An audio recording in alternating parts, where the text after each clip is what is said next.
और अब बात करते हैं गृह मंत्री अमित शाह की, क्योंकि पश्चिम बंगाल में आज अमित शाह की चुनावी सभा होने वाली है। ओंडा विधानसभा में अमित शाह की जनसभा होगी। ओंडा, छतना और बाघमुंडा में जनसभाओं को संबोधित करेंगे गृह मंत्री अमित शाह।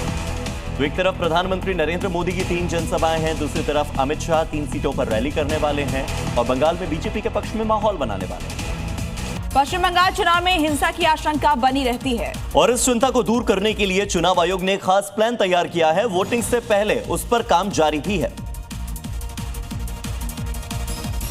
बंगाल में बख्तरबंद गाड़ियों ने डेरा डाल दिया है। संवेदनशील इलाकों में केंद्रीय बल मार्च कर रहे हैं। चुनावी माहौल के बीच किसी भी प्रकार की हिंसा और अशांति को लेकर सख्त रुख अपनाते हुए चुनाव आयोग ने व्यापक निगरानी व्यवस्था लागू कर दी है।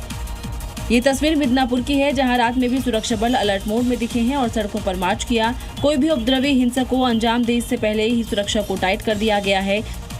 इस बार अगर किसी भी तरह का तनाव और हिंसा फैलाने की कोशिश की गई तो जीरो टॉलरेंस की नीति अपनाई जाएगी और उपद्रवियों पर तत्काल कड़ी कार्रवाई की जाएगी। इस्लामाबाद में ईरान अमेरिका के बीच मीटिंग से पहले अमेरिकी राष्ट्रपति डोनाल्ड ट्रंप ने ईरान को कड़ी चेतावनी दी। ट्रंप ने कहा कि अगर ईरान के साथ शांति समझौता नहीं होता तो अमेरिका और कड़ी कार्रवाई करेगा। भीषण जंग में इजराइल ने हिजबुल्लाह को लेकर बड़ा दावा किया है। इजरायली सेना ने लेबनान में हिजबुल्लाह के करीब 4300 ठिकानों को निशाना बनाया और तबाह कर दिया। साथ ही 1400 हिजबुल्लाह के लड़ाकों के मारे जाने का दावा है। ईरान ने अमेरिका से बातचीत के लिए लेबनान में पूर्ण युद्ध विराम और अपनी जब्त संपत्तियों की वापसी की शर्त रखी है। ईरानी संसद अध्यक्ष मोहम्मद बाकर गालिबाफ ने कहा कि इन शर्तों के बिना कोई बातचीत संभव नहीं है। इजराइल और लेबनान के बीच भी जल्द कम हो सकता है क्षेत्रीय तनाव, क्योंकि मंगलवार को लेबनान और इजराइल के बीच वॉशिंगटन में बैठक होने वाली है। शांति वार्ता के लिए समय सीमा तय करने पर दोनों देशों के बीच चर्चा होगी। लेबनान की राजधानी बेरूत में हिजबुल्लाह समर्थकों ने प्रधानमंत्री कार्यालय के बाहर विरोध प्रदर्शन किया। प्रदर्शनकारी इजराइल के साथ सीधी बातचीत से नाराज हैं। हिजबुल्लाह समर्थकों ने लेबनानी पीएम को विश्वासघाती बताया है।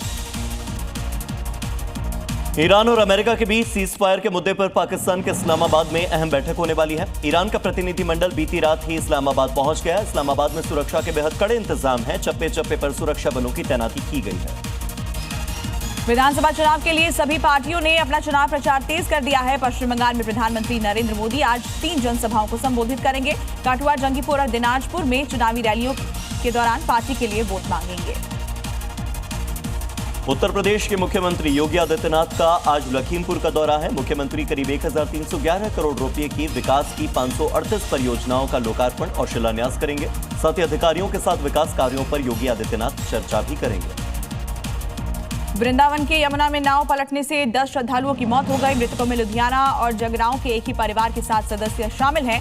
सभी श्रद्धालु 4 दिन की यात्रा पर आए थे।